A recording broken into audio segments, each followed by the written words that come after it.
नाशिकच्या टीसीएस कंपनीतील धर्मांतर लैंगिक शोषण प्रकरणात आता एनआयएची एंट्री। नाशिक पोलिसांनी महत्त्वाची कागदपत्र एनआयएला केली सुपूर्द। धक्कादायक प्रकरणात नवीन माहिती येण्याची शक्यता। नाशिकच्या टीसीएस प्रकरणात राष्ट्रीय महिला आयोगाची एंट्री। महिला आयोगाकडून विशेष चौकशी समितीची स्थापना।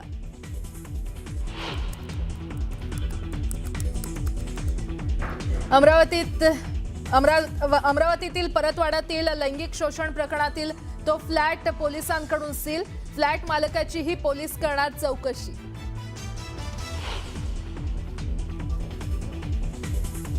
परतवाडा अत्याचार प्रकरणी तपासात धक्कादायक माहिती। कोण जास्त मुलींना फसवणार याची मुख्य आरोपी अयान आणि उझैर खान मध्ये स्पर्धा लागल्याची माहिती। आपापसातील वादामुळे संपूर्ण प्रकरणाचा पर्दाफाश।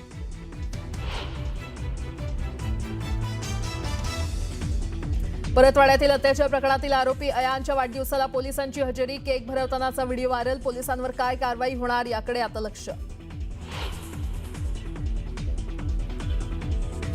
पुण्यात माओवादी हिडमाच्या गाण्यावर नृत्य केल्याचं प्रकरण। विद्यार्थ्यांसह आयोजकांवर गुन्हा दाखल।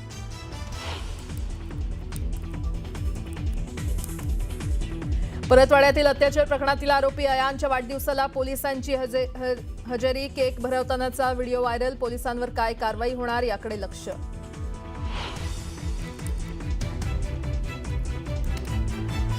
जात प्रमाणपत्र वैधतेमुळे अडचणीत आल्यानंतर नॉट रिचेबल झालेली नगरसेविका सहर शेख दिसली वानखेडे स्टेडियमवर।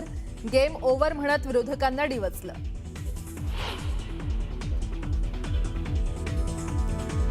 नरेंद्र मेहता आणि प्रताप सरनाईकांमध्ये जुंपली। काशीगावातील 30% जमीन मालकीची असती तर सरनाईकांना ड्रायव्हर ठेवलं असतं, मेहतांचं विधान।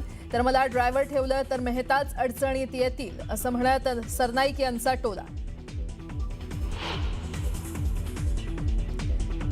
विधान परिषदेची निवडणूक जाहीर होताच भाजपमध्ये इच्छुकांची धावाधाव। भाजपमध्ये सुमारे 100हून अधिक इच्छुक। आमदारकीसाठी लॉबिंग सुरू। मनसे अध्यक्ष राज ठाकरे घेणार मुंबई महानगरपालिका आयुक्त अश्विनी भिडे यांची भेट। सकाळी 11:30 वाजता भेट घेत नव्या जबाबदारीसाठी देणार शुभेच्छा।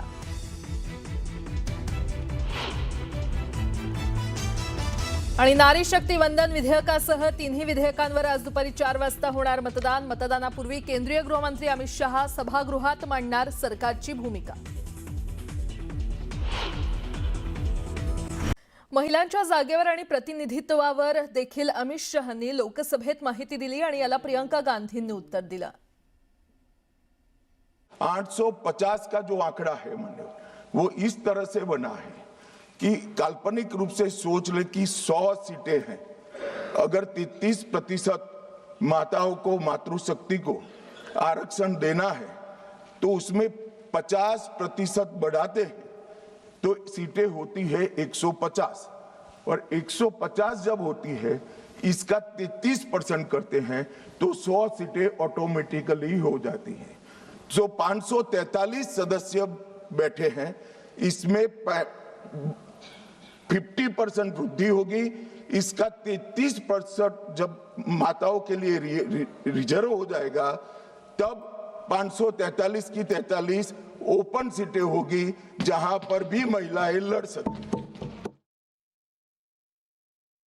ये हमारे देश की सच्चाई है कि प्रतिनिधित्व का सवाल जनसंख्या के सवाल से जुड़ा हुआ है। जब तक जातीय जनगणना नहीं होती सभी वर्गों को उचित प्रतिनिधित्व नहीं मिल सकता, ये अनिवार्य है।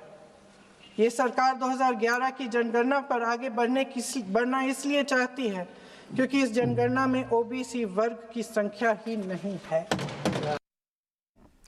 बातमीपत्रामध्ये आता पाहणार आहोत सकाळच्या महत्त्वाच्या 100 बातम्या अतिशय वेगवान स्वरूपात। सुरुवात करूयात। राज ठाकरे आज मुंबई महानगरपालिकेत जाऊन अश्विनी भिडे यांची भेट घेणार आहेत। सकाळी 11:30 वाजता ही भेट होणार असून नव्या जबाबदारीसाठी त्यांना शुभेच्छा देणार आहेत। मुख्यमंत्री देवेंद्र फडणवीस यांनी केंद्रीय मंत्री मुरलीधर मोहोळ यांची कोथरूड येथील निवासस्थानी भेट घेतली। शस्त्रक्रियेनंतर तब्येतीची विचारपूस करत उपचारांबाबत माहिती घेतली। लवकरात लवकर बरे होऊन पुन्हा कामात सक्रिय व्हा अशा सदिच्छा मुख्यमंत्र्यांनी दिल्या। जळगावमध्ये NHAI कडून दिल्या जाणाऱ्या नोटीस मराठीत द्याव्यात अशी मागणी मनसेनं केली आहे. इंग्रजी हिंदी नोटिसांमुळे नागरिकांमध्ये गोंधळ निर्माण होत असल्याचं त्यांनी म्हटलंय. मराठीत नोटीस दिल्यास कायदेशीर बाबी समजायला सोपं जाईल असंही मनसेनं म्हटलंय. मोहन भागवत यांनी मंगेशकर कुटुंबाच्या सेवाभावाचं कौतुक केलं. लता दीदी आणि आशाताईंचं संगीत अमर असून ते कायम लोकांच्या मनात राहील असं ते म्हटले. शिक्षण आणि आरोग्य सेवा सर्वांपर्यंत पोहोचली पाहिजे असं सांगत त्यांनी समाजासाठी काम करण्याचं आवाहन केलं. पुण्याच्या शिरूर पोलीस ठाण्यात 2 गटांमध्ये जोरदार राडा झाला. तक्रारीवरून सुरू झालेला वाद दगडफेक आणि हाणामारीपर्यंत पोहोचला. पोलिसांनी सौम्य बळाचा वापर करून परिस्थिती नियंत्रणात आणली. या घटनेत 2 जखमी झाले असून अनेकांवर गुन्हे दाखल करण्यात आले. पालघरच्या वाड्यात घरफोडीचा धक्कादायक प्रकार समोर आलाय. घरातील महिलेनंच नातेवाईकांच्या घराची माहिती देत चोरीत सहभाग घेतल्याचं उघड झालंय. पोलिसांनी या महिलेसह 2 अटक केली असून 13 तोळे सोनं आणि गावठी कट्टा जप्त केलाय. या आरोपींनी 4 घरफोड्यांची कबुली दिली. मीरा भाईंदरच्या लोकदरबारात MMRDA अधिकारी गैरहजर राहिल्यानं मंत्री प्रताप सरनाईक संतापले. नागरिकांची तक्रार ऐकताच त्यांनी थेट फोन करून अधिकाऱ्यांना झापलं. धाराशिवच्या तेरखेडा गावात शॉर्ट सर्किटमुळे कपड्याचं दुकान जळून खाक झालं. या आगीमध्ये सुमारे 40 लाखांचं नुकसान झालंय. दरम्यान आमदार तानाजी सावंत यांनी दुकानदाराला 5 लाखांची मदत करत धीर दिला.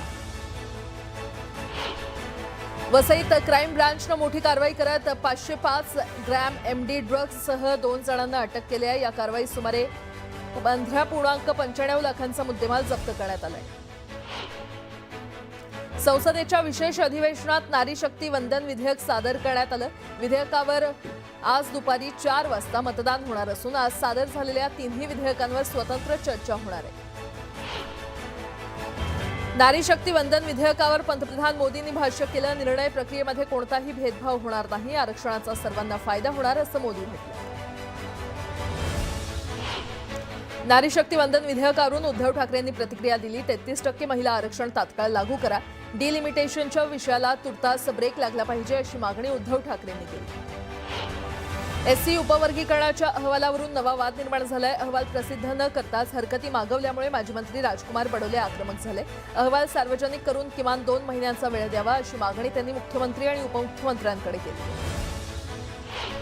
माजी राज्यमंत्री सदाभाऊ खोत यांनी रोहित पवारांवर जोरदार टीका केली आहे. पवार कुटुंब कधीही पुरोगामी नव्हतं, तर रोहित पवारांची भूमिका डबल ढोलकीसारखी असल्याचं त्यांनी म्हटलं.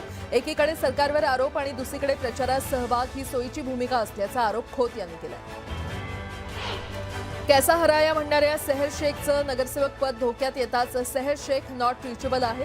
वडील युनुस शेख देखील गायब असल्याची माहिती समोर आली आहे. सेहर शेखनं शासकीय यंत्रणांची दिशाभूल केल्याचं उघड झालं. चांदिवली मतदारसंघातील EVM तपासणी प्रक्रियेवरून वाद निर्माण झाला. निवडणूक आयोगानं मशीन चेकिंगसाठी पत्र दिलं असलं तरी केवळ रेडी स्टेटसवर तपासणी पूर्ण मानण्याच्या पद्धतीवर नसीम शेख यांनी आक्षेप घेतला. सर्वोच्च न्यायालयाच्या निर्देशानुसार EVM, VVPAT आणि संबंधित डेटाची सखोल शहानिशा व्हावी अशी मागणी त्यांनी केली. खरातला मोठा राजकीय आश्रय होता. खरातवर गुन्हा दाखल करण्याचं धाडस कुणी करत नव्हतं असं खळबळजनक विधान मंत्री राधाकृष्ण विखे पाटलांनी केलं.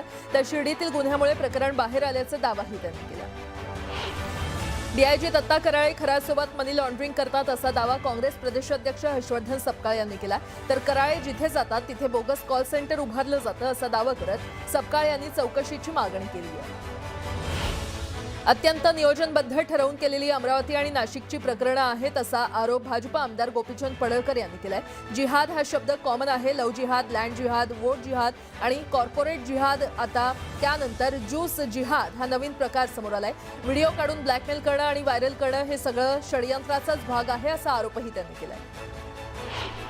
जिहादी गोष्टी करायच्या असतील तर मुस्लिम तरुणांना नोकरी का द्यायची असं नितेश राणे म्हटलेत. यापेक्षा जास्तीत जास्त हिंदू माता भगिनींना नोकऱ्या देऊ अशी भावना नितेश राणेंनी व्यक्त केली आहे.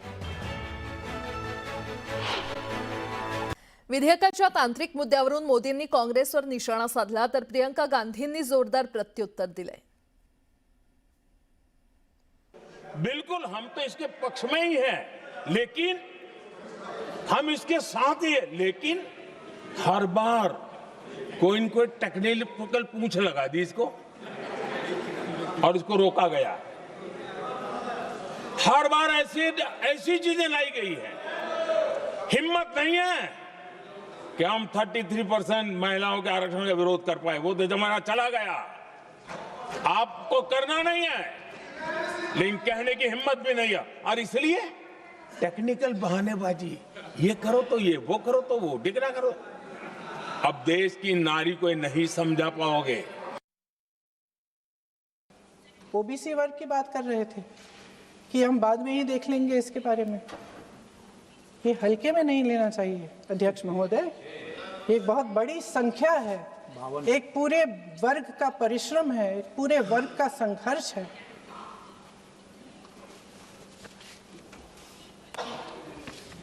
इसे टेक्निकल मुद्दा बता के उन्होंने अपना पल्ला झाड़ दिया।